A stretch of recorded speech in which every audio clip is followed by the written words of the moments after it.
వాక్య సంబంధమైన తెలుగు కాదు.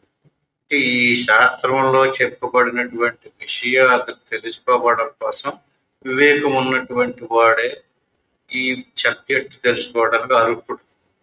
చేత ముందే చెప్పారు, ఈ శాస్త్రంలో ప్రారంభంలోనే ఇది జంతువునం, ప్రారంభ శ్లోకంలో జంతువునం నరజన్మ దుర్లభ మత అంటే జీవరాశి 84 లక్షల జీవరాశుల్లో మానవ జన్మ ఉత్కృష్టమైనటువంటిది.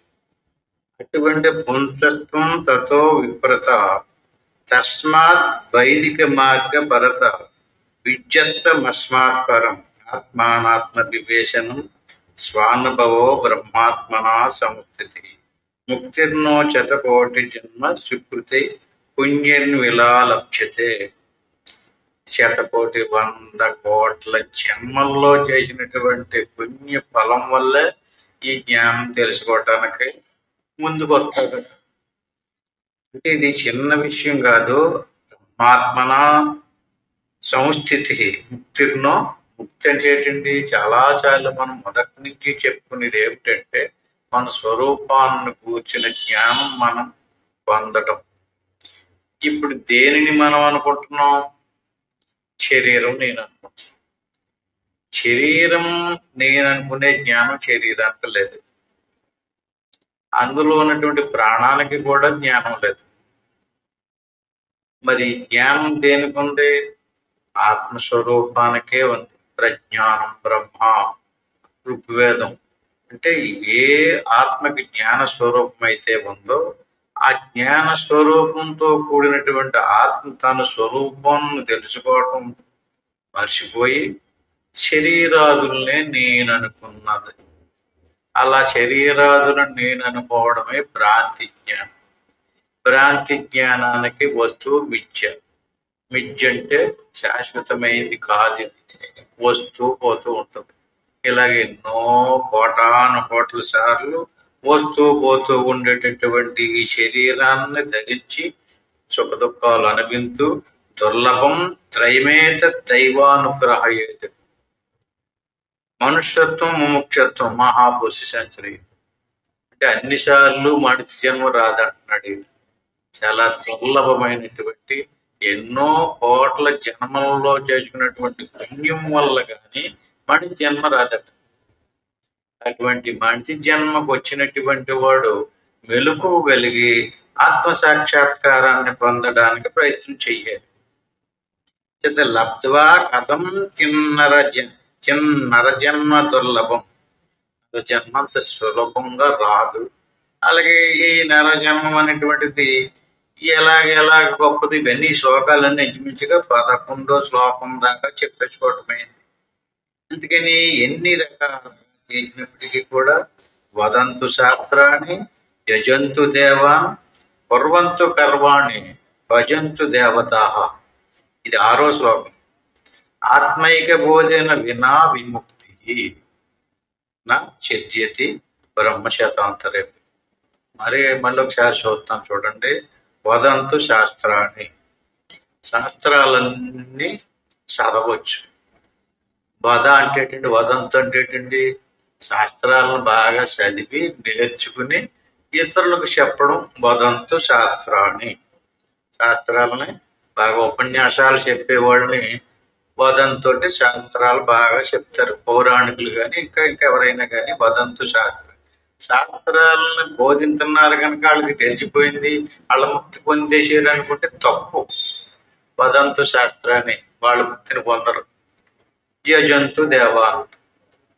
అలాగని చెప్పేసి దేవతలను పూజించే వాళ్ళు ఈ దేవుడిని పూజించి ఇంత వస్తుంది, ఆ దేవుడిని పూజించి అంత వస్తుంది అని చెప్తుంటారు కదండి. అలాగే దేవతలను పూజించేటటువంటి వాళ్ళు కూడా ముక్తిని పొందలేరు. గుర్తుపెట్టుకోవాలి. వదంతు శాస్త్రాన్ని, శాస్త్రాలని ఉపన్యాసాలు చెప్పేటటువంటి వాళ్ళు మోక్షాన్ని పొందలేరు. పొందలేరంటే జ్ఞానం తెలుసుండి చెప్పచ్చు వాళ్ళు. అలాగే యజంతు దేవ, దేవతల్ని ఆరాధించినటువంటి వాళ్ళు కూడా మోక్షాన్ని పొందలేరు. కుర్వంతు కర్మాణి, ఎంతో ఆచారవంతంగా ఇలా మాట్లాడకూడదు, ఇలా చేయకూడదు, అలా చేయకూడదు అని ఎంతో ఆచారవంతమైన కర్మలు చేస్తుంటారు కదండి. కుర్వంతు కర్మాణి, అలాగే ఎన్నో శుద్ధమైనటువంటి కర్మలు చేసేటటువంటి వాడు కూడా మోక్షాన్ని పొందలేడు. భజంతు దేవత, దేవతల్ని భజింతు అంటే స్తుతించటము, ప్రార్థించటము మొదలైనవన్నీ కూడా భజంతు అని అర్థం. భజంతు ఏంటంటే దేవుడిని శ్లోకాల రూపంలో, మంత్రాల రూపంలో పొగుడుతూ. స్తుతి అంటే పొగడవడం, నువ్వు ఎంత గొప్పవాడు, అంత గొప్పవాడు అని ఎవరిని? దేవత, దేవతల్లో మనకు నచ్చినటువంటి దేవుళ్ళని పట్టుకుని భజంతు దేవత అంటే ఇప్పుడు ఎన్ని వచ్చినాయండి? వదంతు శాస్త్రాన్ని ఒకటి, యజంతు దేవాన్ని ఆరాధించడం దేవతల్ని, కుర్వంతు కర్మాన్ని శుద్ధమైనటువంటి ఆచారవంతమైనటువంటి ధర్మయుక్తమైనటువంటి కర్మలు చేయడం, భజంతు దేవత దేవతలను పూజించటం. ఆత్మైక్య బోధేన వినా విముక్తి అంటే మనం అంతర్ముఖ వృత్తితో సాధన చేసి శ్వాస మనసు రెండు ఆత్మలో విలీనం చేయాలి. ఆత్మైక్య బోధేన వినా విముక్తి, ముక్తి అనేటువంటిది ఆత్మ సాక్షాత్కారం. మనసు ఆత్మలో విలీనం అవ్వాలి, శ్వాస మనసు లయం అవ్వాలి. ఆత్మైక్య బోధేన వినా విముక్తి. ఇలాగా జరిగితే తప్ప మిగతా వేరే మార్గాల ద్వారా మోక్షం లేదు. నా సిద్ధ్యతి బ్రహ్మ శతాంతరే. ఏదో ఈ జన్మలో సరిపోలేదేమోనండి, అలా కాకుండా అలాగా ఓ 2-3 జన్మలో చేయొచ్చేమో అంటే ఈ రకంగా ఉపన్యాసాలు చెప్పడము, పారాయణం చేయటము, యజ్ఞాలు యాగాలు చేయటము, మంచి కర్మలు చేయటము, దేవతలను పూజించటము మొదలైనవన్నీ కూడా ఈ రకంగా ఎంతకాలం చేస్తే మోక్షం పొందుతాడంటే సిద్ధ్యతి బ్రహ్మ శతాంతరేపి. 100 మంది బ్రహ్మలో అంటే బ్రహ్మదేవుడి గురించి మనం చెప్పుకున్నాం కదా. ఈ సృష్టి అంతా కల్పన అంతా కూడా బ్రహ్మదేవుడు సృష్టించాడు. విష్ణుమూర్తి నాభికమలం నుంచి బ్రహ్మదేవుడు పుట్టాడు. బ్రహ్మదేవుడికి వేదాలు ఇచ్చి ఆయన సృష్టి చేయమన్నారు. ఆయన కశ్యప ప్రజాపతి, దక్ష ప్రజాపతి లాంటి మహాత్ముల్ని సృష్టించి సృష్టిని తయారు చేశాడు. ఆ సృష్టి సాగుతుంది. అది ఈ రకంగా సృష్టించినటువంటి బ్రహ్మకల్పము అంటారు దాన్ని. బ్రహ్మదేవుడి చేత కల్పించబడింది కనుక బ్రహ్మకల్పము అంటారు. అలా కల్పించబడినటువంటి బ్రహ్మ చేత కల్పించబడినటువంటి సృష్టి బ్రహ్మదేవుడు ఉన్నంత వరకు ఉంటుంది. ఇప్పుడు మనం కల కన్నామనుకోండి, మెలుగులోకి వచ్చేదాకా ఉంటుంది. అట్టి మాదిరిగా బ్రహ్మదేవుడు సృష్టించిన సృష్టి బ్రహ్మదేవుడు ఉన్నంత వరకు ఉంటుంది. అంటే బ్రహ్మదేవుడు చనిపోతేనో బ్రహ్మదేవుడు కూడా చనిపోతాడా? మరి శాస్త్రాలన్నీ బ్రహ్మదేవుడు కూడా చనిపోతాయని. అంటే బ్రహ్మదేవుడు చనిపోయినప్పుడు ఈ మధ్య సృష్టి అంతా లైవ్ అయిపోద్ది. దానికి ప్రళయము అని పేరు. అంటే ఈ దేవతల్ని దేవుడిని ఎవరు సృష్టించారు? సృష్టి సాగడానికి గ్రహాలు నక్షత్రాలు ఇవన్నీ ఎవరు సృష్టించారు? అంటే బ్రహ్మకల్పంలో సృష్టించబడి అన్నీ సృష్టికి మూల కారణం కనుక వాటిని మనం దేవతలుగా ఆరాధన చేస్తున్నాం, పూజిస్తున్నాం. అటువంటి బ్రహ్మదేవుడే పోతే ఈ దేవతలు దేవుళ్ళు అందరూ ఏమైపోతారండి? ప్రళయంలో నశించిపోతారు, లయమైపోతారు. అంటే బ్రహ్మదేవుడు కూడా పోతాడు. ఇలాంటి బ్రహ్మదేవుళ్ళు మళ్ళీ ఇంకో బ్రహ్మదేవుడు సృష్టించబడతాడు. మళ్ళీ సృష్టి జాగ్రత్త మళ్ళీ అలాగే అలాగ 100 మంది బ్రహ్మదేవుళ్ళు పుట్టి లయించిపోయినా కూడా అలా ప్రతిసారి బ్రహ్మకల్పం దాకా కూడా ఈ రకమైనటువంటి శాస్త్రాలను చదువుకుంటూ పారాయణం చేసుకుంటూ పూజలు చేసుకుంటూ తీర్థయాత్రలు తిరుగుతూ దేవతలను ఆరాధించు ధర్మాలు పాటించు ఇవన్నీ ఆచింతే ఇలా 100 మంది బ్రహ్మదేవుళ్ళు రక్షించినా కూడా ఇటు మోక్షం పొందడం.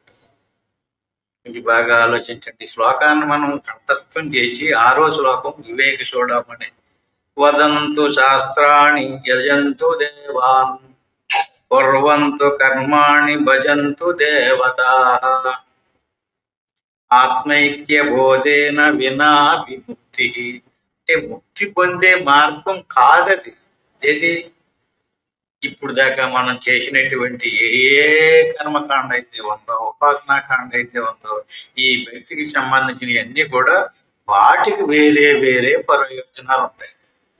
వాటిని పొందడం కోసం వాటి వల్ల కర్మ ఏర్పడుతుంది. ఆ కర్మ ఫలాన్ని అనిపించడానికి జన్మ ఏర్పడుతుంది. ఆ జన్మ వల్ల మంచి కర్మ వల్ల పుణ్యకర్మ వల్ల సుఖం వస్తుంది, పాపకర్మ వల్ల దుఃఖం వస్తుంది. కానీ ముక్తి లభించదు.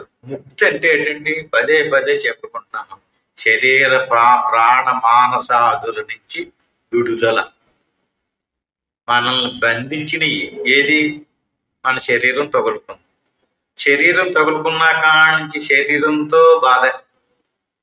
శరీరంలో ఏదో అనారోగ్యం, కడుపు నొప్పో కాలు నొప్పో శరీరం బాధ పెడతానే ఉంటుంది. ఆకలి బాధ, రోగ బాధ, అలాగే ఉండడము లేకపోవడము, తినడానికి లేనటువంటి కట్టుకోవడానికి ఇలాంటి ఎన్నెన్నో ప్రాబ్లమ్స్ ఉన్నాయి. ఇవన్నీ కూడా మానసిక బాధలు, శారీరక బాధలు. ఈ బాధలన్నీ కూడా తగులుకోవటం వల్లే. అదే మన శరీరం నుంచి మనం విడుదల పొందేమనుకోండి, మనకి బాధలు ఉండవు. అంటే మనకి శరీరం ఒకటే లేదు, 3 శరీరాలు తగులుకున్నాయి. ఈ శరీరానికి ప్రాణం లోపల సూక్ష్మ శరీరం ఉంది. ఆ సూక్ష్మ శరీరమే ఈ స్థూల శరీరాన్ని కాపాడుకుంటుంది, రక్షిస్తుంది. ఈ సూక్ష్మ శరీరానికి లోపల కారణ శరీరం ఉంది. స్థూల శరీరం మరణంలో పోయిందనుకోండి, సూక్ష్మ శరీరం నశించకపోతే మళ్ళీ స్థూల శరీరాన్ని సంపాదించేసుకుంటాం. అంటే విత్తనంలో బీజం నశించకపోతే మళ్ళీ భూమి మీద పాతగానే ఎలా మొలిసేస్తుందో అట్టి మాదిరిగా బీజం ఏది? విత్తనం సూక్ష్మ శరీరం. సూక్ష్మ శరీరం అంటే ఏదో కాదండి, మానస్సే. అది సూక్ష్మ శరీరానికి స్థూల శరీరం మీద ఉన్నటువంటి ప్రీతి ఆత్మ మీద లేదు. అంచేది మనం నింపాదగా ఆత్మ వైపుకి సూక్ష్మ శరీరానికి కోరిక కలిగించేలా చెయ్యాలి. సూక్ష్మ శరీరానికి ఒక్క దెబ్బకే కోరిక పుట్టదు. మనసులోకి నేను ఆత్మస్వరూపాన్ని తెలుసుకోవాలి, ఆత్మ సాక్షాత్కారం పొందాలన్నటువంటి కోరిక రావాలంటే మనం గురువు దగ్గర వినాలి. పదే పదే వింటే అయ్యో ఇదంతా నిజమే కదా, శరీరం ఉంటే బాధలు తప్పవు, అంటే శరీరం రాకుండా చేసుకోవాలనేటువంటి కోరిక మనసులో కలగాలి. మనసే సూక్ష్మ శరీరం. మనసులోకి కోరిక రాలేదనుకోండి, దానికి ఇంకా ఏదో బయటికి తిరగాలని అయ్యేద్దాం ఈ చేద్దాం అంటూ పోతుంది అనుకోండి, ఇంక ఎంత బ్రహ్మదేవుడు కాదు కదా, 100 బ్రహ్మదేవుడు కాదు, ఎంత కాలమైన సరే ఆడు ముక్తిని పొందడు. ఇక్కడ మారవలసింది ఏది? శరీరాన్ని కాదు. శరీరానికి ఏదో రంగు వస్త్రాలు కట్టేసి బొట్లు పెట్టేసేసి దండలు వేసేసి మార్పులు చేసేసామనుకోండి, కర్రలు బెత్తెలు పట్టుకుని ఏదేదో జగద్గురువుల కింద యాసం వేయచ్చు. అంత మాత్రం చేతి ఏమీ లాభం లేదండి. ఏది మారాలి? బయటికి ఎవరికి తెలియక్కర్లేదు. దేన్ని తిప్పాలి? సూక్ష్మ శరీరాన్ని తిప్పాలి. నా సిద్ధ్యతి బ్రహ్మ శతాంతరే.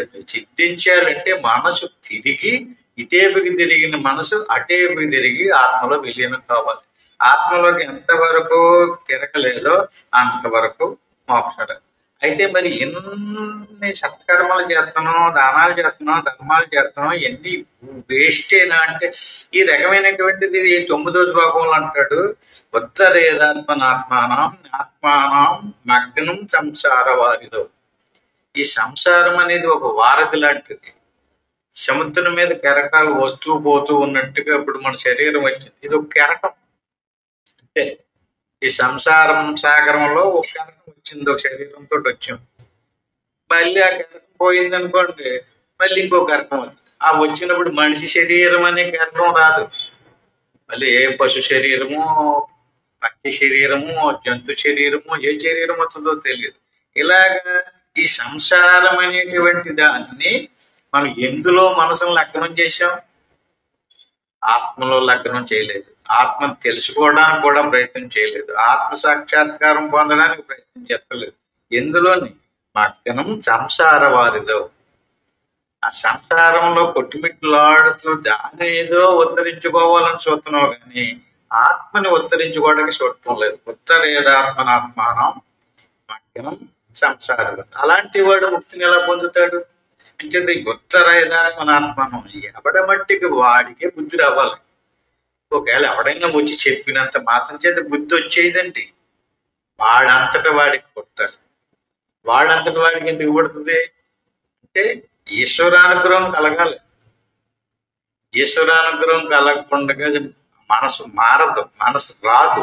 మరి ఇన్ని కోటాను కోట్ల జనాభా ఉన్నారని అందరూ కూడా సిద్ధిని పొందాలన్న ఆలోచన ఎందుకు లేదు? ఇంకా ఎటేపుకో తిరగాలని ప్రయత్నాలు చేస్తున్నారు కదా. అందుచేత ఎవడ మట్టికి వాడికే బుద్ధి రావాలి. అలాగని చెప్పి బాహ్య విషయాలు వదిలేయమంటలేదు, బాహ్య కర్మలను వదిలేయమంటలేదు. కానీ అతనిలో అతనికి తెలివి రావాలి. ఈ రకమైనటువంటి కర్మల వల్ల మోక్షము రాదు. దానివల్ల ఏదో పుణ్యకర్మ వస్తే దానివల్ల జన్మ మరణాలు పొందుతూ సుఖ దుఃఖాలు పొందుతూ తిరుగుతూ ఉండాలి అనేటువంటి బుద్ధి, స్థిరమైనటువంటి దృఢమైనటువంటి భావన కలగాలి. 600 అయినా సరే ఈ మార్గం కాదు, ఈ బహిర్ముఖ మార్గం కాదు, అంతర్ముఖ మార్గంలో ఆత్మలో మనసును విలీనం చేయాలి. ఉత్తరేదాత్మనాత్మానం ఎవడ మట్టుకు వాడే, ఎవడు ఆత్మని వాడే ఉత్తరించుకోవాలి. తండ్రి గాని, తల్లి గాని, పిల్ల గాని ఎవ్వరూ మన ఆత్మను ఉత్తరించలేరు. పిల్లలు ఉన్నారనుకోండి, మన సర్వస్వము సంపాదించి కొడుకులకి కూతుళ్ళకి అప్పచెప్తాం. వాళ్ళు ఏమి సపోర్టు సహకారం చేయరు. భార్య చేయరు, భర్త చేయడు. ఉత్తరేదాత్మనాత్మనం శాస్త్రం చెప్తుంది, నిన్ను నువ్వే ఉద్ధరించుకోవాలి.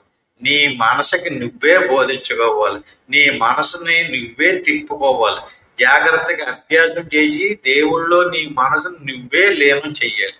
అంతేగాని ఇంకొకటి ఎవడో సాయం చేస్తాడేమో, సపోర్ట్ చేస్తాడేమో, ఏ దేవుడు ప్రార్థన చేసేస్తే ఆ దేవుడు వచ్చేసి నీ మనసును తీసుకెళ్లి దేవుడు కలిపెత్తాడా?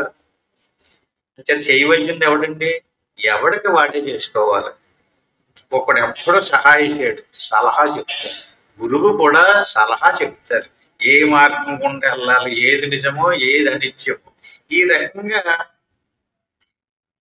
చిత్తస్య శుద్ధయే కర్మ నతు వస్తువుపలభ్యతే 11వ శ్లోకం. అంటే ఈ సిద్ధాంతం అంతా మనం ఇన్ని రకాల పూజలు, యజ్ఞాలు, యాగాలు చేస్తాం కదండి. ఇవన్నీ ఉత్తు వృధా అయితేనే మీరు చెప్పే దాని ప్రకారంగా చూస్తే సాధన చేసుకుంటూ మనసును దేవుళ్ళు లీనం చేయడం కోసం చేసేటటువంటిది ఏదో అదే తప్ప మరి మిగతా ఏం అనవసరం అంటే ఖండించలేదండి. ఇక్కడ 11వ శ్లోకంలో ఖండించలేదు. అది దేనికి ప్రవేశపెట్టారు? ఈ కర్మకాండ, ఉపాసన కాండ, ఈ వ్యక్తి యోగం ఇవన్నీ చెప్తున్నాడు. చిత్తస్య శుద్ధతే కర్మ వస్తు ఉపలభ్యతే. ఏంటండి వస్తువేది? ఆత్మస్వరూపం. ఇది మార్పు చెందేది కాదు. ఆత్మ వస్తువు అనేటువంటిది నశించదు. దానికి పుట్టుక లేదు, నాశనం లేదు. తెలివి పేదోడు కదా అని అతనిలో ఆత్మ లేకపోలేదు. డబ్బున్న ఓడులో ఆత్మ ఉందా? డబ్బు లేని వాడిలో, స్త్రీలోనా పురుషుల్లోనా, చిన్నపిల్లలోనా పెద్ద పిల్లలోనా, అందరిలోనే ఆత్మ. ఇందులోనే దేవతలలో ఆత్మ. అంచేత ఆత్మస్వరూపమే దేవుడు. అటువంటి దేవుడైనటువంటి ఆత్మని నువ్వు పొందాలి అంటే ఆత్మని పొందడానికి అడ్డొచ్చినటువంటిది మన మనసు. ఎవడి మట్టి మీ మనసు ఎలా ఉందో మీకు మీరే చూసుకోండి. ఎంత మాలిన్యంగా, ఎంత కలుషితంగా, ఎలా పరుగులెడుతుందో ఆలోచించండి. అంచేత చిత్తస్య శుద్ధ ఏ కర్మ, అటువంటి కలుషితమైనటువంటి మలినమైనటువంటి మనసును శుద్ధం చేయటానికి కర్మోపాసనలు. అంతేగాని వస్తువుపలబ్ధయే, వస్తువు లభించడం కోసం కాదు, ఆత్మ సాక్షాత్కారం అవడం కాదు. అందులో ఆత్మ జ్ఞానము లేదు, ఆత్మ లబ్ధి లేదు. ఆత్మ వస్తు ఉపలభ్యతే, వస్తువు లభించదు అందులో. మరి అయితే వేస్ట్ అంటే వేస్ట్ కాదు. చిత్తస్య శుద్ధయే కర్మ. ఈ కర్మలన్నీ కూడా, ఈ దానాలు ధర్మాలు ఇవన్నీ కూడా చిత్తమును శుద్ధం చేస్తాయి. అలాగే వస్తు సిద్ధి విచారేణ కించిత్ కర్మ కోటివి. వస్తు సిద్ధి విచారేణ ఇక్కడ ఏం చెప్పాడండి? వస్తు సిద్ధించాలి. వస్తు సిద్ధి అంటే ఆత్మసాక్షాత్కారం. నేనిది రైట్, ఇదంతా కాదన్నమాట. అంటే నా స్వరూపం చుట్టూరు ఇన్ని ఆవరణాలు ఉన్నాయి. అన్నమయ కోశము, ప్రాణమయ కోశము, మనోమయ కోశము, విజ్ఞానమయ కోశం, ఆనందమయ కోశం. మనం ఉల్లిపాయ వలుసినట్టుగా వలుసుకుంటూ వెళ్ళాలి. అన్నమయ కోశం ఇది కాదు, మనోమయ కోశం ఇది కాదు, ప్రాణమయ కోశం ఇది కాదు. ఇలా ఒక్కొక్కటి అన్నమయ, ప్రాణమయ, మనోమయ, విజ్ఞానమయ, ఆనందమయ కోశం అన్ని వలుచుకుంటూ వెళ్ళిన తర్వాత ఉంది అసలు వస్తువు. దానికి పుట్టుక లేదు, సావు లేదు, అది పరిణామము చెందదు. అది స్వచ్ఛమైనటువంటి చిదానంద స్వరూపం, చిత్తు, సత్తు, ఆనందం. దాన్ని సత్తు, చిత్తు, ఆనందం అంటారు. అది వస్తువు. అటువంటి వస్తు సిద్ధి విచారేణ. ఆ వస్తువు ఎలా సిద్ధించది? ప్రార్థన చేస్తేనా, కర్మ చేస్తేనా, దానం చేస్తేనా, ధర్మం చేస్తేనా, ఏ దేవతనన్నా ఏ దేవుడినన్నా ఆరాధన చేస్తే సిద్ధించదా? అలా చేస్తే ఎంతకాలం? కించిత్ కర్మ కోటివి. కోటి కర్మలు చేసినా సరే వస్తువు సిద్ధించదు. లక్ష్యం ఏది? విచారణ అంటే ఏంటండి? తెలియకుండగా లభించదు. ఇప్పుడు ఒక నిధిని భూమిలో దాచాడు మన తాత ముత్తాత. అంటే దాని మీదే నడుస్తున్నాం మనం, దాని మీదే కూర్చుంటున్నాం, పడుకుంటున్నాం, ఎత్తున్నాం, వస్తున్నాం. దాని కింద వస్తువు ఉన్నది, దాని కింద నిధి ఉన్నది అన్న సంగతి మనకు తెలియలేదు. తెలియలేనంత కాలం ఆ వస్తువు యొక్క ప్రయోజనం మనకు ఉండదు. ఎందుకని? అదేంటంటే దాని మీదే కదా మనం పక్కేసి పడుకుంటున్నాం. నువ్వు ఇక్కడే పడుకోరా బాబు, నువ్వు కొడుకుని పడుకోకని చెప్పాడండి వాళ్ళ తండ్రి. ఎందుకు చెప్పాడో తెలదు. ఎందుకంటే అక్కడ నిధి దాచాడు, దాని మీద కొడుకుని పడుకోమన్నాడు. అంతేకాని ఇక్కడ నిధి ఉందని చెప్పలేదు. తండ్రి గారు చెప్పాడు కదా అని చెప్పి దాని మీదే పడుకుంటాడు. ఏం చేయలేదు అతను? విచారణ చేయలేదు. అట్టి మాదిరిగా మన పెద్దలు మనకి ఇది చెయ్యి, అది చెయ్యి, ఇది మన ఆచారం, ఇది మన కులదేవత, ఇది అదే చెప్తున్నారు కదండి. ఎందుకు చెప్పారో అది మనకు విచారణ చెయ్యాలి. పట్టేసుకోవటం కాదు. పట్టుకోండి, పడుకోమన్నాడు కదా, అతను ఎందుకు పడుకోవద్దు? అక్కడ పడుకోకుండా దాని మీదే ఎందుకు పడుకోమన్నాడండి? కారణం ఏంటి? అక్కడ నిధి ఉంది. ఎవరికైనా తెలిసిపోయి తవ్వుకుపోతాడు. మంచి అంటే అప్పుడు పెట్టులు గట్ట లేక అక్కడ దాచాడు. దానికి ఎప్పుడో చెప్తారనుకున్నాడు. అందాక దాని మీద పడుకోమన్నాడు. ఇలాగే వెళ్ళిపోవడం. అంటే ఆ వస్తువు ఎప్పుడు చిత్తింతది? ఏం పూజలు చేస్తే చిత్తింతది? నా కించిత్ కర్మ కోటివి. ఈ మాదిరిగా ఆత్మ ఏం చేస్తే చిత్తింతది?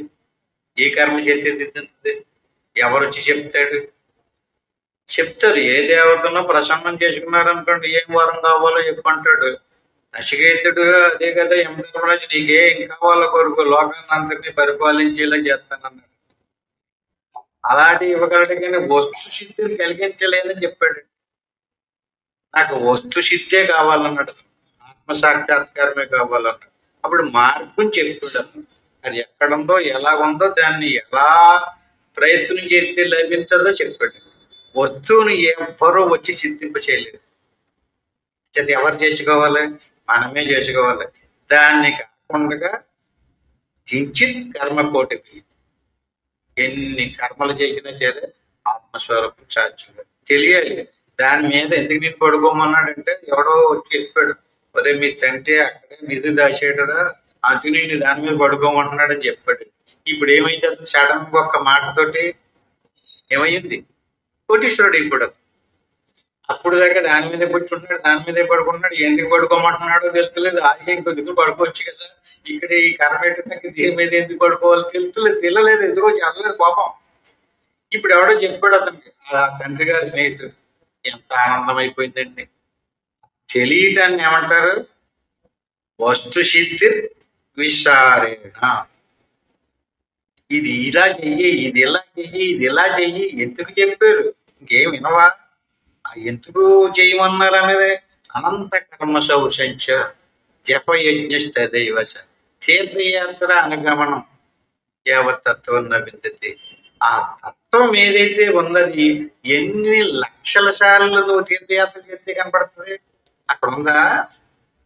నీ ఆత్మ అక్కడ ఉందా? లేదా గుళ్ళో ఉందా? మరి ఎక్కడుంది? నీ లోపల ఉంది.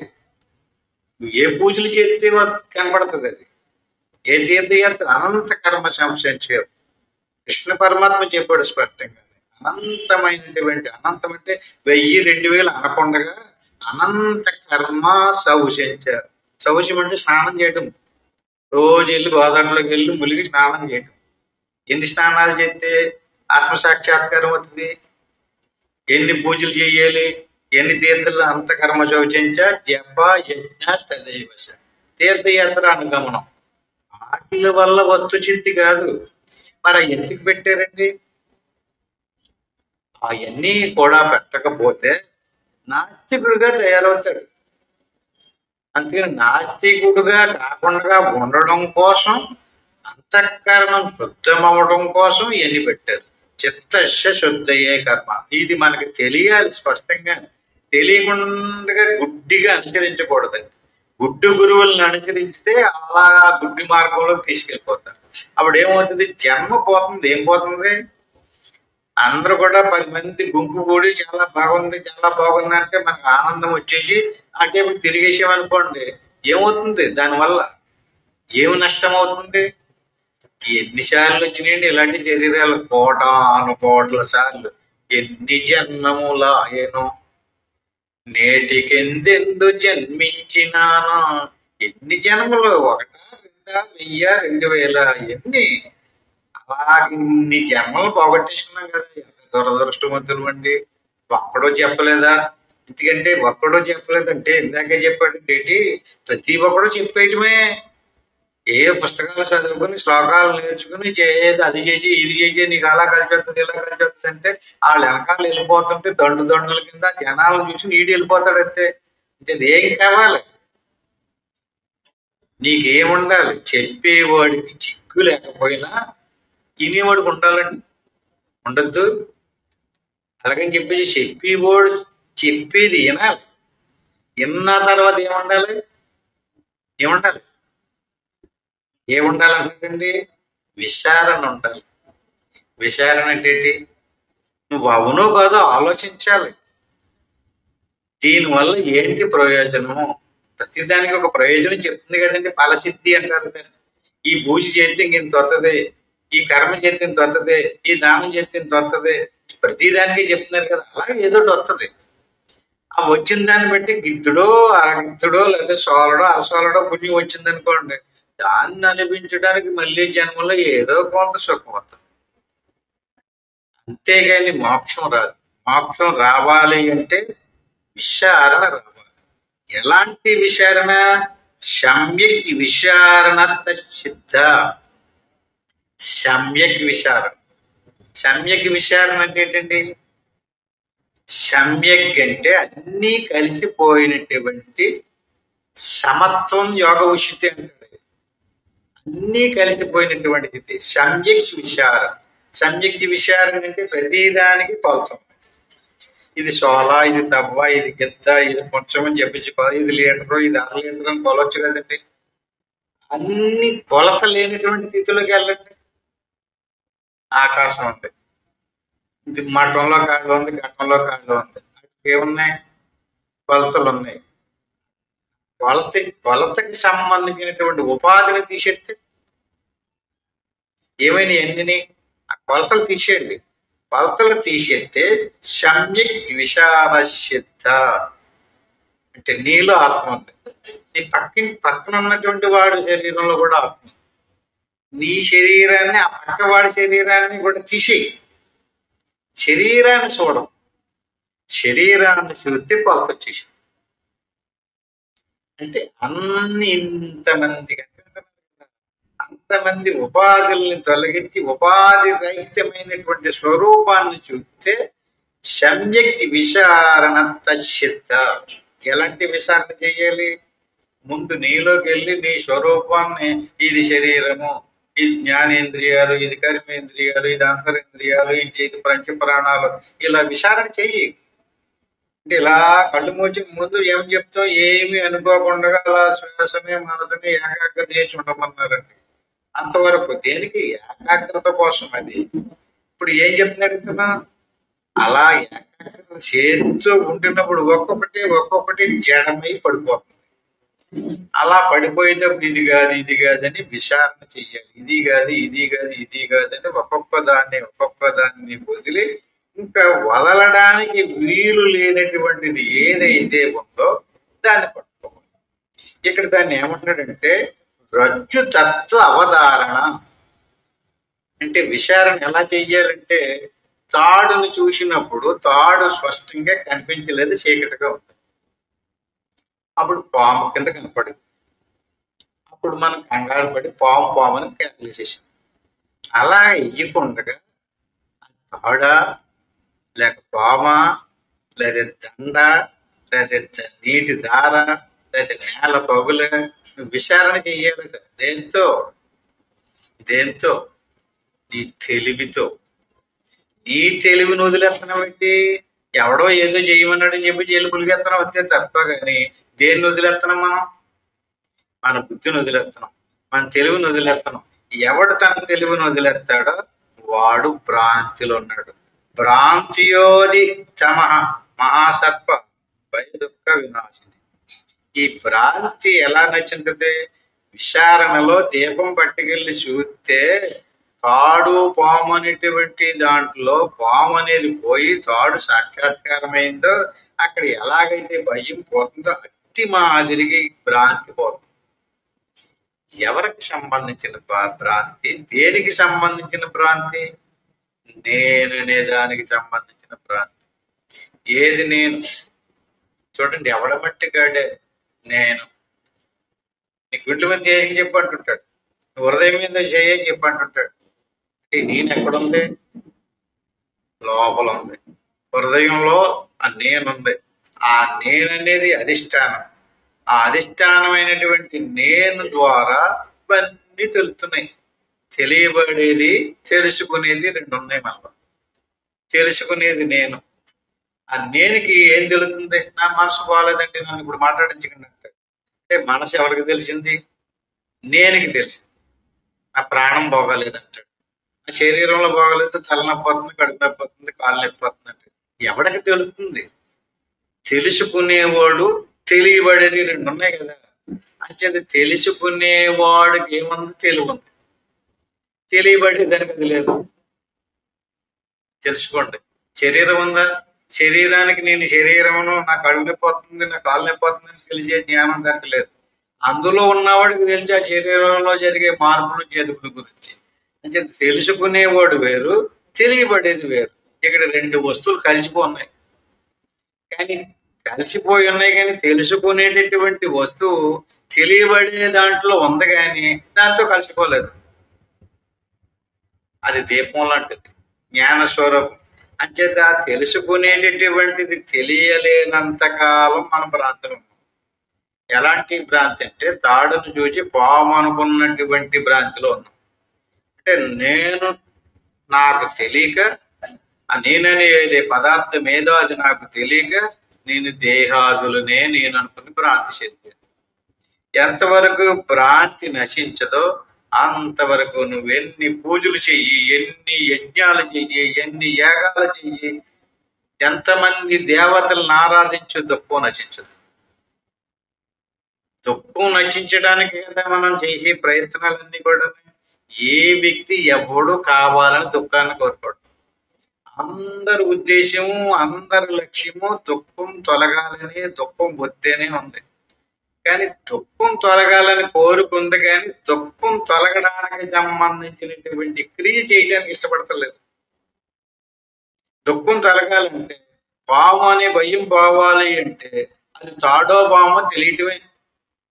అతి మాదిరిగా నీకు దుఃఖం తొలగాలి అంటే నేననేటటువంటి వస్తు పదార్థం ఏదో అది తెలియటమే నీ దుఃఖానికి నాశనం.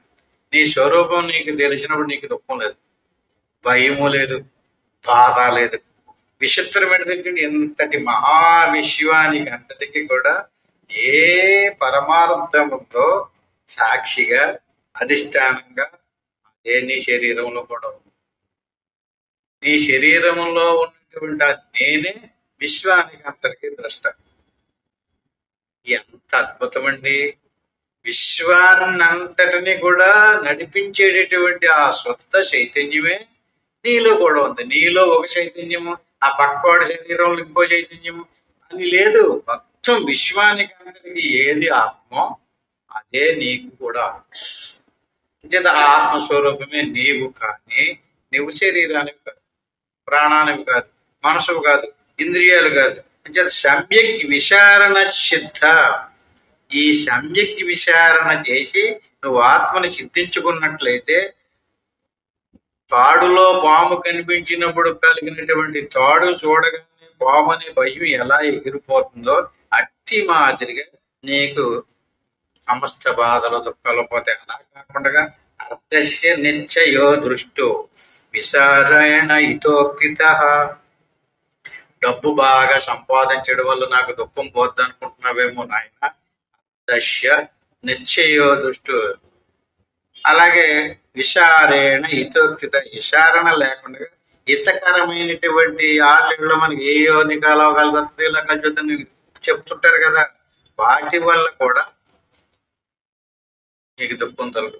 నా స్నానేన నా దానేన ప్రాణాయామ చేతేనవా. నా స్నానేన మాటి మాటికి స్నానం చేసినంత మాత్రం చేత నీకు ఆత్మ సాక్షాత్కారం. స్నానం చేయడానికి ఎలా కుదురుతుంది? శరీరాన్ని దానం చేస్తావు కానీ ఆత్మని ఏం అడుగులో ముంచుతావు? నా స్నానేనా నా దానేనా. దానం చేస్తావు దేనికి? శరీరానికి చేస్తున్నావు, శరీరానికి పనిపోతుంది కానీ ఆత్మకి కాదు కదా. ప్రాణాయామ శతేన నవా. ప్రాణాయామ ముక్కు మూసుకుని ఈ ముక్కు రంధ్రంలో నుంచి ఆ ముక్కు రంధ్రంలోకి యోగాభ్యాసం చేస్తున్నారు కదా, మెడిటేషన్ అంటున్నారు కదా. ప్రాణాయామం చేతేనవా అంటే వందలాది ప్రాణాయామాలు చేసిన ఆత్మ సాక్షాత్కారం కాదు.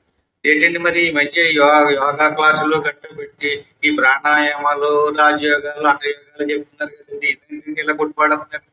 వాటి వల్ల కూడా ఏమవుదా? వాటి వల్ల కూడా ఏమవుతుంది? దేనివల్ల కలుగుతుందో దాన్ని వదిలేసి పూజలు అంటాడు, యజ్ఞాలు అంటాడు, యాగాలు అంటాడు, పారాయణలు అంటాడు, తీర్థయాత్రలు అంటాడు, లేదా ప్రాణాయామం, మెడిటేషన్ అంటాడు. ఇవన్నీ దేనికి? చిత్తశుద్ధికి, చిత్తం నిలబడడానికి, ఏకాగ్రత కలగడానికి పనిపడుతుంది. కానీ మరి మోక్షం పొందాలంటే, ఆత్మ గురించి తెలియాలంటే ఒకసారి చూడండి, తెలియాలి అని పదం వాడి కదా. తెలియని విషయం గురించి తెలుసుకుంటే తెలుస్తుంది కదా. ఎలాగా? ఏమన్నా అర్థమైందా? ఏదైనా ఒక వస్తువు మనకు తెల్లలేదండి, తెలియనంతసేపు దాన్ని ఏమంటారు? నాకు తెలియలేదంటారు. ఆ తెలియలేదన్న దాని పేరేటండి? అజ్ఞానం. అప్పుడు ఎవరో ఒకరిని కనిపించిన నల్ల బాబు దాని పేరేంటి, బాబు దాని పేరేంటి అని అడుగుతున్నాడు. అడక్క చెప్పాడు. వెంటనే ఏం తెలిసింది? ఒక మేక అలా పోతుందండి.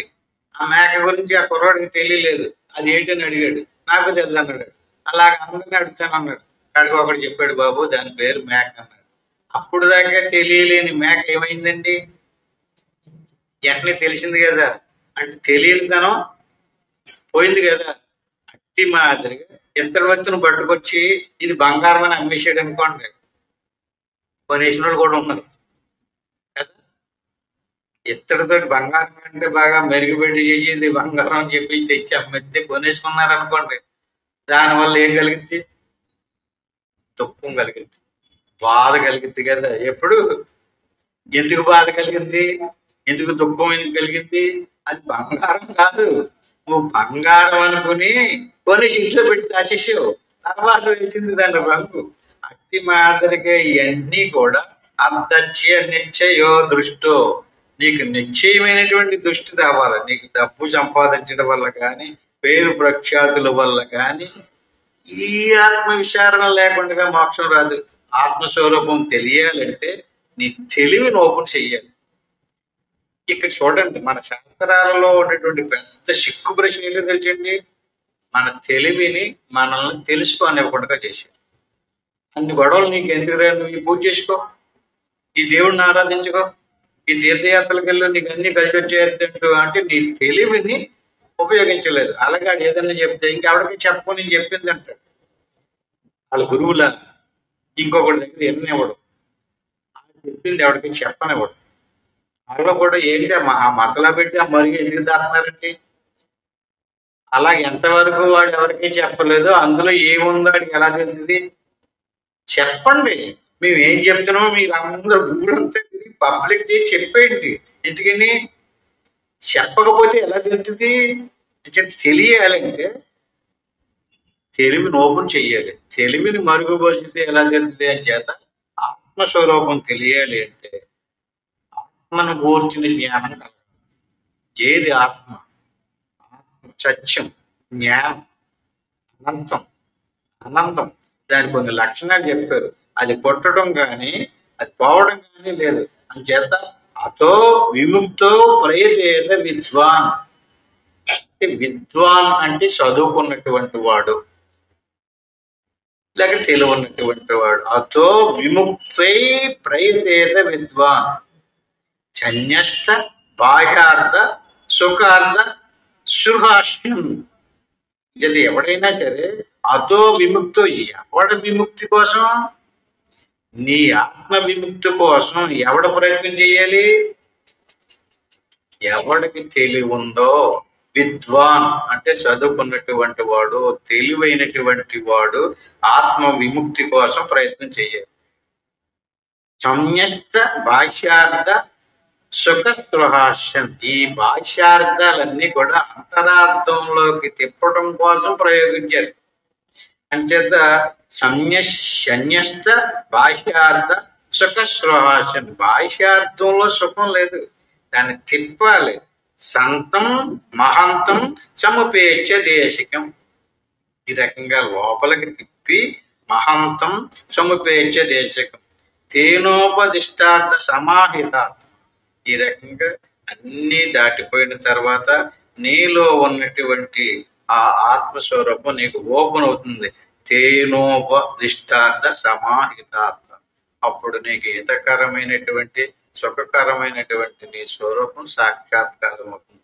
దాన్ని పొందడం కొరకు నీకు బ్రహ్మాండమైనటువంటి మానవ జన్మనిచ్చాడు, దానికి సంబంధించినటువంటి తెలివి కూడా ఇచ్చాడు. అంటే ఇటువంటి దాన్ని తొందరపడి నిర్ణయం చేయడం కానీ, ఎవరికి పడితే ఆడు కూడా పోయి అదేదో అదేదో అనుకుంటూ తిరిగాడు అనుకోండి, వాడికి ఈ ప్రయోజనాన్ని పోగొట్టుకుంటాడు. అంచేత అధికారిన మాసాస్తే ఫల చిద్దిత్ విశేషత. ఇది తెలిసింది మనకి. ఇప్పుడు విన్నాం, చెప్పాడు. ఈ చెప్పినప్పటికీ కూడా వీళ్ళు ఎందుకు చేత జార పెట్టుకుంటున్నారు? ఏ పాపలు ఉండడం వల్ల, ఏ దోషాలు ఉండడం వల్ల దాన్ని సాధించలేకపోతున్నారు? దానికి సంబంధించినటువంటి ఉపాయం చెప్తున్నాడంటే, ఆ ఎవడికి దీన్ని పొందడానికి అరుపులో ఉపదేశిస్తున్నాడు. అధికారిన మాసాస్తే, దీనికి అధికారం కావాలి. ఇప్పుడు దాకా చెప్పేసాడు కదండి, మనకి తెలిసిపోయింది కదా. మరి తెలిసిపోతే ఎందుకు దాంట్లో నిలబడలేకపోతున్నామంటే మనకి అధికారం లేదు, అర్హత లేదు. ఏంటి అర్హత? ఫలసిద్ధి విశేషత. మామూలు విషయాన్ని కాదండి ఇక్కడ మనం పొందాలనుకుంటుంటా. సాక్షాత్తు దేవుడిలో కలిసిపోవాలనుకుంటున్నాం, దేవుడివే కానీ మారిపోవాలనుకుంటున్నాం, దేవుడు అయిపోవాలనుకుంటున్నాం. ఇది సిద్ధి, ఫలసిద్ధి విశేషత. ఇది ఎంత విశేషం అంటే ఇంక దాంతో సమానమైనటువంటిది విషయంలో ఏదన్నా ఉందా? లేదు కదా. అంచేత దానికి సంబంధించినటువంటి ఉపాయ దేశకాలాజ్యా శాంత్యస్మిన్ సహకారిణ. ఇంత తెలిసినప్పటికీ కూడా ఇక్కడ ఇతనికి ఏయో కొన్ని సహకారాలు లభించడం లేదు. అంటే సరైనటువంటి ఉపాయం తెల్లలేదు ఇతనికి. ఉపాయ దేశ కాలాజ్యా అంటే అతనికి దేశము, కాలము, వస్తువు సహకరించడం లేదు. ఎందుకు సహకరించడం లేదు ఇతనుల్లో ఇంకా అంతఃకరణంలో తృప్తి అవ్వలేదు. ఇంకా ఇతనిలో కొంచెం గుణాలు కొన్ని క్లియరెన్స్ అవ్వలేదు. ఉపాయ దేశ కాలాజ్యాహ, దేశము కాలము వస్తువు సహకరించడం లేదు అతనికి. మరి ఎందుకంటే ఎన్ని వందల మందికి మనం ఉపదేశాలు చేసామండి. వాళ్ళందరూ ఏమైపోతున్నారండి? కాలం సహకరించడం లేదంటాడు, దేశం సహకరించడం లేదంటాడు, వస్తువు సహకరించడం లేదంటాడు. ఉపాయం సరిగ్గా గురిలో పెట్టలేకపోతున్నాడు. అంటే కూర్చుంటున్నాడు కానీ ఏదో ఎక్కడికెక్కడికో పోతుంది, ఎక్కడికో తీసుకొస్తుంది. సంత్యస్మిన్ సహకారిణ, ఇవన్నీ కూడా సహాయాలుగా ఉంటేనే చిత్తించదట. ఈ దేశము కాలము వస్తువు ఇవన్నీ కూడా ఉపాయం కూడా మనకి తెలిసిపోయింది కదా అనుకుంటున్నాం కదండి. తెలిసినట్టు కాదు, అది తెలిసినట్టు ఉంటది అంతే. గురిలో నిలబెట్టాలి. ఆ సూదిలో దారం ఎక్కించినట్టుగా శ్వాస మనసు చెన్నకెళ్ళి శ్వాస మనసు ఆగినటువంటి స్థితిని మనం ఆవేశపడకుండా, కంగారు పడకుండా, ఏమాత్రం అహంకారం రానివ్వకుండా జాగ్రత్తగా కాపాడుకోవాలి. ఈ రకంగా ఎవడైతే సరైనటువంటి ఉపాయాన్ని పట్టుకొని అభ్యాసం చేస్తున్నాడో అటువంటి వాడికి ఈ దేశకాలాదుల యొక్క సహకారం లభించదండి. అదే దేశకాలాదులు అతనికి సహకారంగా నిలబడబడ్డాడు. అదే చిత్రం చూడండి. ఆ దేశము కాలము వస్తువు అక్కడికి సహకరించుంటే ఇంకొకటి సహకరించడం లేదు. ఎందుకని? ఇక్కడ ఎందుకు మరి అంటే దేశ కాలాదులు అనేటువంటి ఎవరి స్వాధీనంలో ఉంటాయి? మన చేతులు ఉండవు, ఈశ్వరుడి చేతులు ఉంటాయి. కాలం ఎవరి చేతులు ఉందండి? ఈశ్వరుడిని మనం మెప్పించేటట్టుగా లేము. అంటే ఈశ్వరుడు మనకి సహకరించడం లేదన్నమాట. ఈశ్వరుడు సహకరించకపోవడం వల్ల అందులో మనం నిలబడలేకపోతున్నాం. దానివల్ల వేరే బయటికి పోతాం. బయటికి పోతే ఏమవుతుందండి? అతో విశార కర్తవ్యో జిజ్ఞాసో రాత్మ వస్తున. అంచేది మనకి పరిపూర్ణమైనటువంటి అతో విశార కర్తవ్య. నీ కర్తవ్యం అంతా దేని మీద ఉండాలి? నీ విచారణ అంతా, నీ తెలివి అంతా ఆత్మ అనేది ఏది, ఈ ఆత్మ వస్తువు ఎక్కడ ఉంది, ఎలా ఉంది, నేను అనేది ఏది, నేను అంటున్నావు. ఏది నేను? నాది నేను. శరీరం నేను అంటున్నావు. శరీరమా? దాని విచారణ చెయ్యండి. జాగ్రత్తల నుంచి స్వప్నంలోకి వెళ్ళేటప్పుడు శరీరం పోయింది. అప్పుడు శరీరం నేను కాదు. అప్పుడు స్వప్నంలో కలకంటున్నాం. కలకనేటటువంటి సూక్ష్మ శరీరం నేనా? సుషిప్తులకు వెళ్ళేటప్పుడు వెళ్ళిపోతుంది. మరి ఏది నేను? ఎందుకని? దేనిని మనం వదలకుండా పట్టుకోవాలి? అతో విశార కర్తవ్య. ఈ కర్తవ్యం అంతా కూడా నువ్వు శరీరాన్ని పట్టుకున్నావు.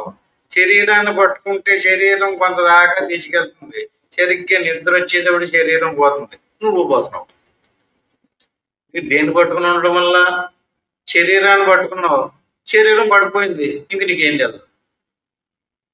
ఆ తర్వాత అక్కడ సూక్ష్మ శరీరం ఉంది, కళలో మనసును పట్టుకున్నాం, దాని వెనకాల వెళ్తాం, మనసు పడిపోయింది, ఇంకేం తెలుసు.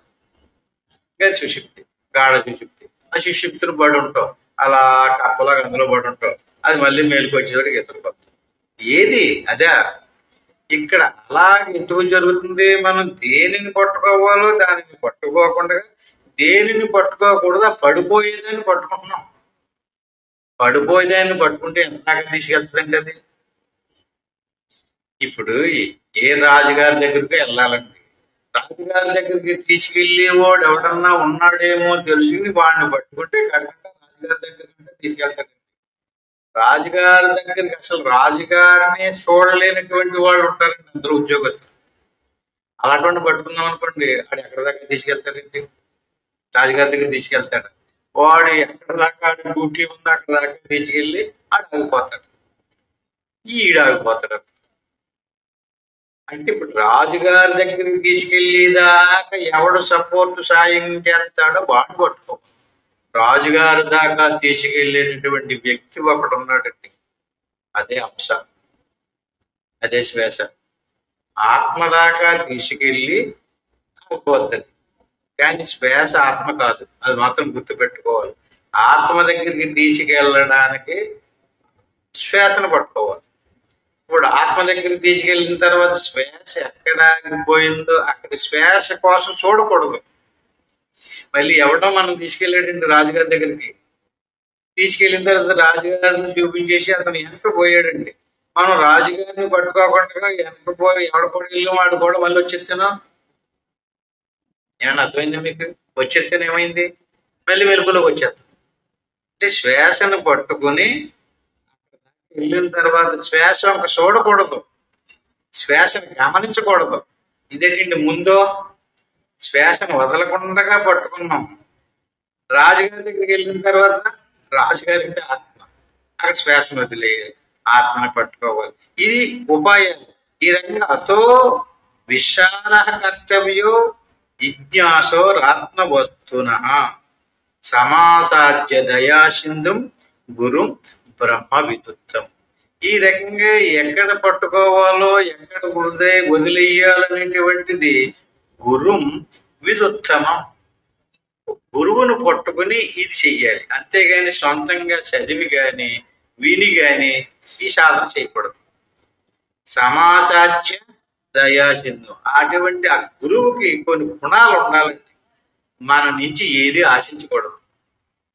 వచ్చేవా, ఏది ఎంత తెచ్చావు, ఏం తెచ్చావు అనేటువంటి కోరిక అతనికి ఉండకూడదు. ఏ గురువుకి కూడా ధనం మీద ఆశ ఉన్నటువంటి గురువు దగ్గరికి. ఇంకోటి ఏంటంటే అండి, పేరు ప్రఖ్యాతులు. ఓహో అని పొగిడారు అనుకోండి, ఉప్పు తప్పిపోయిపోతుంటాడు, నేను ఏదో చాలా గొప్ప అయిపోయాను కావచ్చు అని చెప్పేసి. అలాగే పేరు కోసం, కీర్తి కోసం కూడా ఆలోచించకూడదు. కీర్తికాంక్ష ఉండకూడదు. పేరు ప్రఖ్యాతుల మీద కీర్తికాంక్ష ఉండకూడదు. డబ్బు మీద ఆశ ఉండకూడదు.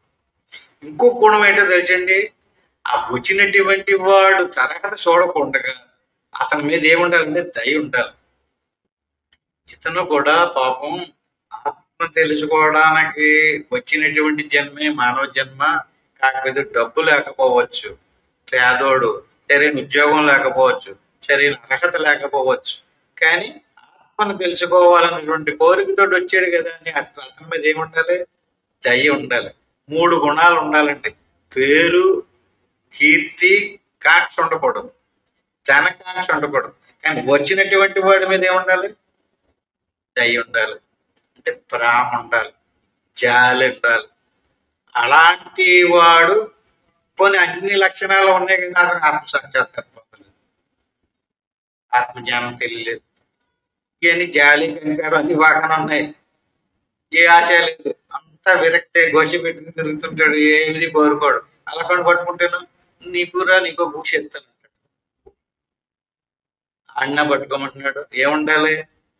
ఈ జ్ఞానం. అతో విశాల కర్తవ్యో, అతనికి ఏముండాలి? ఒలిసేసి అరటిపండు తొక్క తీసినట్టుగా అంత అతో విశాల కర్తవ్యో జిజ్ఞాసో ఆత్మ వస్తున, ఆత్మ వస్తువుని సాక్షాత్కరింపజేసుకున్నటువంటి వాడు అయి ఉండాలి. ఆత్మ వస్తువును కూర్చున్నటువంటి విచారణ తెలిసినటువంటి వాడు అయి ఉండాలి. ఆత్మ వస్తున జిజ్ఞాసో ఆత్మ వస్తున, అతని జిజ్ఞాస అంతా, అతని కోరిక అంతా ఆత్మ మీదే ఉంది. ఏం మాట్లాడినా, ఎప్పుడు మాట్లాడినా, ఎక్కడ మాట్లాడినా అతని ఆత్మ గురించి తప్ప ఇంకో దాని గురించి చెప్పడు. డబ్బు గురించి, వస్తువు గురించి, ఇలా అది గురించి, దీని గురించి చెప్పడు. జిజ్ఞాసో ఆత్మ వస్తున సమాజాన్ని దయాచిందు, అటువంటి వాడయి ఉండాలి గురువు. తెలిసినటువంటి వాడయి ఉండాలి. భాష్య శాస్త్రాలు చదవక్కర్లేదు, కథలు తెలుసుకోక్కర్లేదు, ఉపన్యాసాలు చెప్పక్కర్లేదు. ఏం తెలియాలండి? అతో విశార కర్తవ్యో, అంటే లోపలికి తీసుకెళ్లేటటువంటి విచారణలో నిమగ్నమై ఉండాలి. జిజ్ఞాసో ఆత్మ వస్తును, ఆత్మ వస్తువు మీద జిజ్ఞాస కలిగినటువంటి వాడు ఉండాలి. సమాచార్యం దయాసిద్ధం గురుం బ్రహ్మ విదుత్తమం, అటువంటి ఉత్తముడైనటువంటి గురువును పట్టుకుంటే నీకు ఈ జ్ఞానం లభిస్తుంది. స్వయంగా ప్రయత్నం చెప్పు. మేధావి పురుషో విద్వా నోహ పోహ విచక్షణ అధికార్యాత్మ విద్య ముక్త లక్షణ లక్షిత. ఇప్పుడు శిష్యుడి గురించి చెప్తున్నాడు. మేధావి అయి, ఆ వచ్చినటువంటి వాడు కొంచెం తెలివైనడే అయి ఉండాలి. తెలివి తక్కువ వాడు పట్టుకోలేడు. ఇన్ని సంవత్సరాల మాట చెప్పినా సరే వెనకబడిపోతాం. అంటే దేనికండి? ఈ బ్రహ్మ విద్య అంటారు దీనికి. బ్రహ్మ విద్య అదేనా పెద్ద బ్రహ్మ విద్య అంటుంటారు కదండి. ఎందుకని? ఎంతకాలం చెప్పిన అందుకనే పాపం రావడం వస్తున్నారు, ఇది పట్టుబడక తెలియక మళ్ళీ వదిలేసిపోతున్నారు. కారణం ఏంటండి? బ్రహ్మ విద్య. అందుకని కొంచెం మేధావై ఉండాలి, మహాపురుషో ఉత్తముడై ఉండాలి. అది వచ్చేటటువంటి వాడికి విద్వాన్ మోహపోహ విచక్షణ. అతను కూడా ఊహపోహలలో వితర్కాల్లో మంచి చతురత కలిగి ఉండాలి. ఎవడో గురువు కాదు, వచ్చినటువంటి వాడు ప్రశ్నలు వెయ్యాలి. అలాగే మొద్దురాక్షకుల కూర్చొని చెప్పిందంతా ఆలకించేసి అలా ఏం చెప్పారంటే పోయాడు అనుకోండి, అడికి ఏం తెలదు. ప్రశ్నించాలి. అందుకని నేను ఎవరన్నా వస్తే అడగండి అంటుంటాను కదా. ఎందుకని అడిగితే ప్రశ్నిస్తే ఎక్కడున్నాడో ఎలాగున్నాడో బయట పడుతుంది. ప్రశ్నించకపోతే చెప్పడం కుదరదు. వచ్చి కూర్చుంటాడండి, ఇతనికి ఏదో వచ్చింది, ఏదో ఏదో గుర్తొచ్చింది, ఏదో చెప్పేస్తాడు. అలా కుదరదండి. శిష్యుడు కూడా గురువు అంతటి వాడు అయి ఉండాలి. చెప్పేవాడికి చెప్పేటటువంటి అర్హత ఉండినప్పటికీ వినేవాడికి కూడా అర్హత ఉండాలి. ఇద్దరు కూడా ఉత్తములయ్యే ఉండాలి. అధికారి ఆత్మ విద్యయ ముక్త లక్షణ లక్షిత. ముక్తి పొందడానికి సంబంధించినటువంటి లక్షణాలు ఆ వచ్చినటువంటి శిష్యుడిలో ఉండాలి. ఇతను అర్హుడే. ఇప్పుడు ఎలాగంటే మనం విత్తనాలు జల్లేటప్పుడు మొలుతాయో లేదో చూసుకుంటామా? మొలనటువంటి విత్తనాలు కొనుక్కొచ్చి చేలో చేసి ఇంటికాడ కూర్చున్నాడు అనుకోండి, అందరి చేలు పడితే ఈ చేలో మొక్కలు రావు. అట్టి మాదిరిగానే వచ్చినటువంటి వ్యక్తిని గురువు పరీక్షించాలి. ఇతను తెలివైనోడా, తెలివి తక్కువైనోడా, విచారణ చేస్తాడా, సాధన చేస్తాడా. సాధనలో అంటే మీరు చెప్పిందంతా తెలుస్తుంది కానివ్వండి, సాధనలో మాత్రం కూర్చోవడం కుదరదండి అన్నాడు అనుకోండి, ఏముండాలి? విచారణ ఉండాలి, తెలివి ఉండాలి, సాధన కూడా చేయాలి. మన దాంట్లో ఎవడైతే సాధన చేయడో వాడికి ఏమీ తెలదండి. ఎందుకంటే చెప్పే విద్య అంతా బయటికి చెప్తలేదు, అంతా లోపలికే చెప్తున్నాం. ఇన్ని సంవత్సరాల మట్టి కూడా తరుగు లేదు, ఒరుగు లేదు. ఎంత ఉందా లోపల, తిరమ చూస్తే ఏం కనిపించలేదు. అంటే ఈ రకంగా లోపలికి వెళ్ళి తెలుసుకోవాలంటే ఇతను కూడా లోపలికి వెళ్ళాలి కదా. లోపలికి వెళ్తేనే లోపల ఏముందో తెలుసు. వివేకినో విరక్త క్షమ అది గుణశాలిన. ఇక్కడ ఇంకొక విషయం ఏం చెప్పాడు ఏంటంటే, లోపలికి వెళ్ళేటటువంటి వాడికి ఇంకొక లక్షణం కూడా, వివేకినో. బయటకు వచ్చినటువంటి లోపలికి వెళ్ళడానికి ఏముండాలండి? ఇదేది, ఇది అన్నమయ కోశం అన్నారు, ఇదేనా? ఇది జ్ఞానేంద్రియాల, ఇది కర్మేంద్రియాల? ఆ గ్రహించగలిగేటటువంటి వివేకం ఉండాలండి. బయట విషయాల మీద విరక్తస్య ఏముండాలి? విరక్తి ఉండాలి. బయట వాటి కోసం తహతకమంటూ తప్పించిపోతున్నాడు అనుకోండి, ఆడు లోపలికి వెళ్ళలేదు. క్షమాది గుణశాలిన. ముముక్షోరేవహి బ్రహ్మ జిజ్ఞాస యోగ్యత మత. క్షమాది గుణ. క్షమ అంటే 6 రకాలు. 6 రకాలు: శమము, దమము, ఉపరతి, తితిక్ష, శ్రద్ధ, సమాధానం. ఇవన్నీ కూడా గుణాలు. ఎవరికి? లోపలికి వెళ్ళేటటువంటి వాడు ఆత్మ సాక్షాత్కారం పొందడానికి కావాల్సినటువంటి అర్హతలు. క్షమం ఉండాలి, దమం ఉండాలి, ఉపరతి ఉండాలి, తితిక్ష ఉండాలి, శ్రద్ధ ఉండాలి. ఈ రకమైనటువంటి గుణాలు ఉన్నటువంటి వాడు మాత్రమే బ్రహ్మ జిజ్ఞాస యోగ్యత మతం.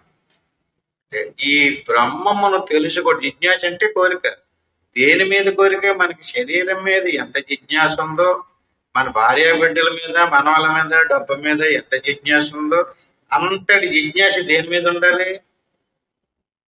బ్రహ్మ జిజ్ఞాస. దేని మీద ఉండాలి జిజ్ఞాస అంతానే? బ్రహ్మం అంటే ఏంటి, దేవుడు అంటే ఏంటి? దేవుడి మీద ఉన్నంత జిజ్ఞాస భౌతిక వస్తువుల మీద ఉండకూడదు. భౌతిక వస్తువుల మీద కూడా ఉండమండి, కానీ జిజ్ఞాస అంతా కూడా బ్రహ్మ జిజ్ఞాస. అహం బ్రహ్మస్మి అంటాడు, నేను బ్రహ్మని అంటాడండి.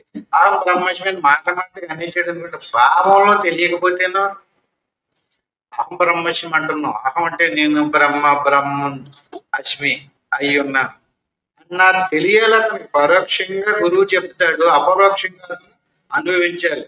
అంటే అలాగ అనుభవించాలంటే దేని మీద విరక్తి ఉండాలి, దేని మీద కోరిక ఉండాలి?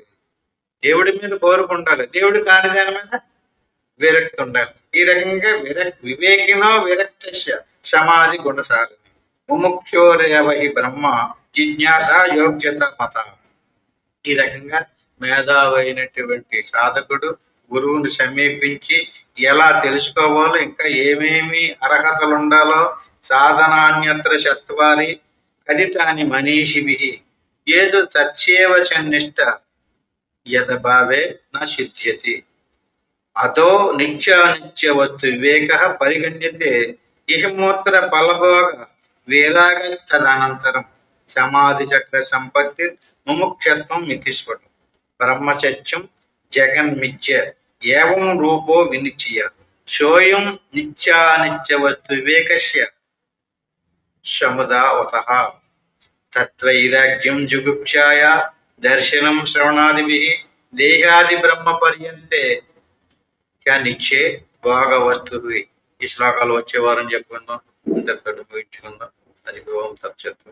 ఆత్మబంధువులారా, మరి చక్కటి విషయాలు తెలుసుకున్నాం. తెలుసుకున్నటువంటిదంతా ఒక ఎత్తు, తెలుసుకున్న దాన్ని అనుభవించడం ఇంకొక ఎత్తు. ఇప్పుడు మనం లోపలికి వెళ్ళడానికి ప్రయత్నం చేద్దాం. ఇప్పుడే అనుకున్నాం కదా, శరీరం నేననేటువంటి భావం పోయి శరీరానికి లోపల ఉన్నటువంటి ఆత్మ వస్తువు మీద మన భావం పడాలి. నేను శరీరం కాదు, ప్రాణం కాదు, మనసు కాదు, ఇంద్రియాలు కాదు, ఆత్మస్వరూపమే అనేటువంటి దృఢమైనటువంటి నిర్ణయం చేసుకోవాలి. దృఢమైనటువంటి నిర్ణయం చేసుకుని అవకాశం ఉన్నప్పుడల్లా ప్రతి ఒక్కడు కూడా మనసును లోపల